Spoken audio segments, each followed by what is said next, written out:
உங்கள் favourite TV ஷோக்களை இனி miss பண்ண தேவையில்லை. ZEE5 இல் முற்றிலும் இலவசமாக காணுங்கள். இங்கேயும் எப்பொழுதும்.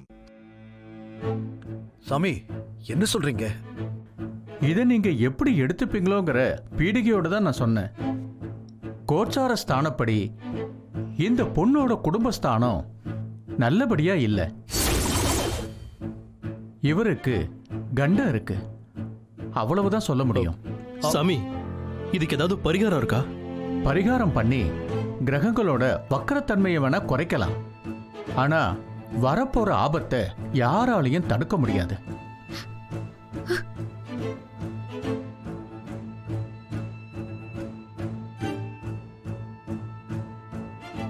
சாமி, இவன் என் பையன் சாமி. ஒரே ஒரு ஆண் வாரிசு. இப்போ நான் என்ன செய்யணும்? ஒண்ணு வேணா பண்ணலாம். சொல்லுங்க சாமி. மாங்கல்ய பலனால தானே இந்த பையனோட உயிருக்கு ஆபத்து. 7வது இடத்துல இதே கிரகம் 5 வருஷத்துக்கு இருக்கு. அதனால 5 வருஷமும் இந்த பொண்ணு பையனும் பிரிஞ்சிருந்தா போதும்.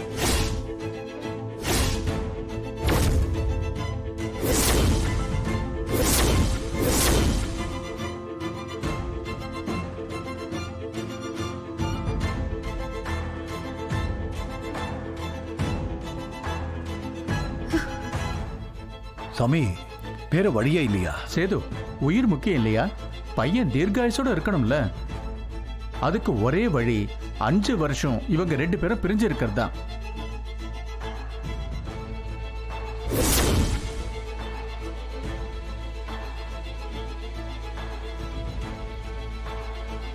ஒருத்தர் பார்த்துக்க கூட கூடாது. சொல்ல போனா இவங்களுக்கு பிறக்க போற குழந்தைய கூட இவரு பார்க்க கூடாது. அந்த அளவுக்கு கவனமா இருக்கணும்.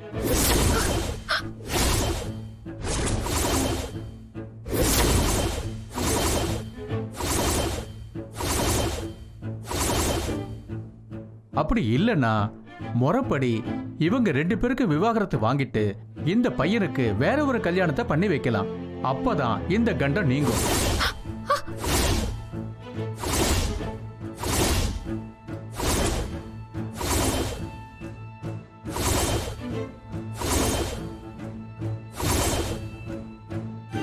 ஆக மொத்தம் 5 வருஷத்துக்கு இவங்க 2 பேருக்கும் எந்த ஒரு பந்தமும் இருக்கக்கூடாது.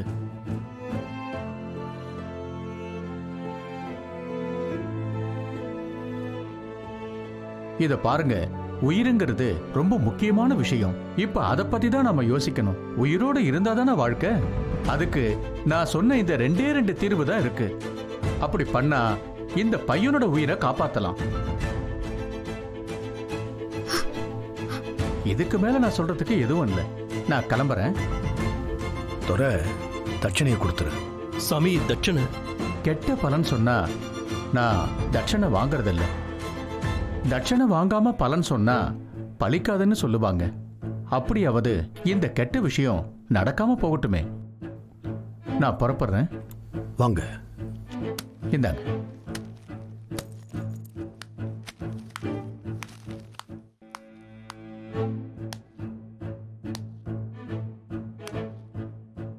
இப்போ நம்புறீங்களா?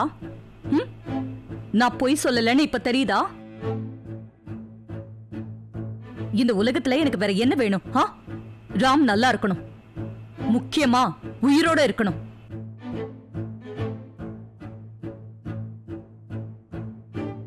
என்னோட உயிரை விட அவனோட உயிர் தான் எனக்கு ரொம்ப முக்கியம். அவன் நல்லா இருக்கணும். அதுக்காக நான் என்ன வேணாலும் செய்வேன். ஏன் உயிரை கூட நான் விட ரெடியா இருக்கேன். அதுக்காக தான் நான் இவ்ளோ பெரிய காரியத்தை நடத்தினேன்.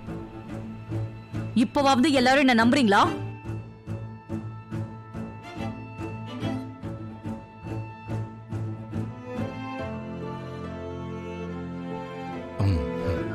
இப்ப நான் தீ குளிச்சு வெளியே வந்த மாதிரி இருக்கு. நான் உண்மையதான் சொன்னேன்னு ஒரு வழியா எல்லாருக்கும் நிரூபிச்சிட்டேன்.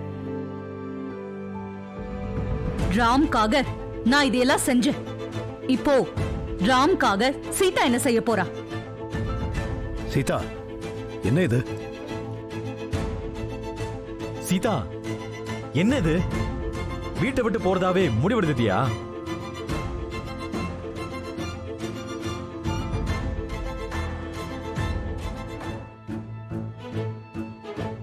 என்னம்மா இதெல்லாம்? எதுக்காக இப்படி ஒரு முடிவெடுத்த?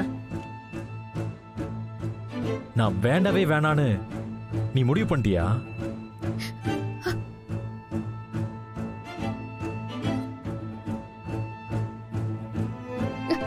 பாஸ் ப்ளீஸ் புரிஞ்சுக்கோங்க. உங்க உயிருக்கு ஆபத்து. யாரால? என்னால.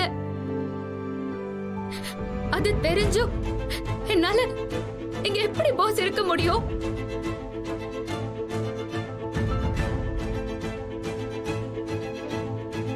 நான் போறேன். 5 வருஷம் அதிர்ஷ்டம் இருந்தா அதுக்கப்புறம் நாம சேர்ந்து வாழ்வோம். என்ன போக விடுங்க பாஸ். அத நான் நம்பல. எனக்கு அதெல்லாம் நம்பிக்கை இல்ல சீதா. நான் சொல்றேன், உள்ள போ. முத தடவையா உங்க பேச்ச நான் கேட்க போறதில்ல.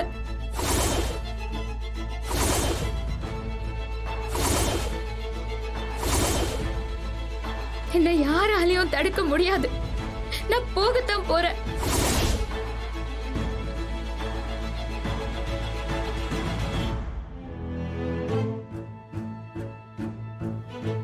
அண்ணி, நீங்க அண்ணனை மட்டுமா விட்டுட்டு போக போறீங்க? இங்க எல்லாரையும் தானே? அந்த அளவுக்கு உங்களுக்கு எங்களை பிடிக்கலையா அண்ணி?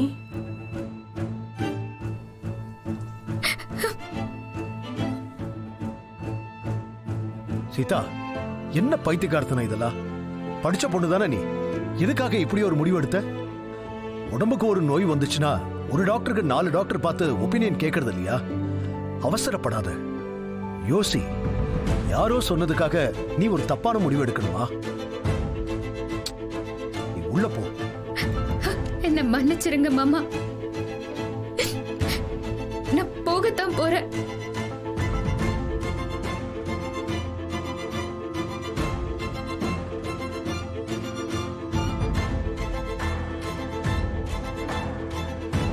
சேது, இது என்ன பேச்சு? ஏற்கனவே நீங்க அந்த ஜோசியர் கிட்ட கேட்டதே செகண்ட் ஒப்பீனியன் தான். நான் சொன்னதை தான் அவரும் சொன்னாரு.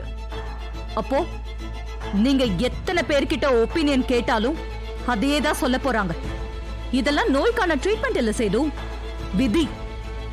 என்னைக்கோ எப்பவோ எழுதப்பட்ட விதி. அதை யாராலையும் மாத்த முடியாது. ஆஹா, வேணாம். இந்த விஷயத்துல நீ பேசாத. ராம் இந்த வீட்டோட பொக்கிஷம். அவன் உயிரோட இருக்கிறது எனக்கு ரொம்ப முக்கியம்.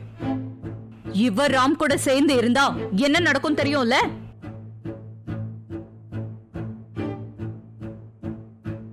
அப்போ ராமோட உயிரை பத்தி உங்களுக்கு கவலையே இல்லையா? சொல்லுங்க. ஐயோ சித்தி. ஜீ5 ஆப்பை டவுன்லோட் செய்து அனைத்து எபிசோடுகளையும் இலவசமாக பாருங்க.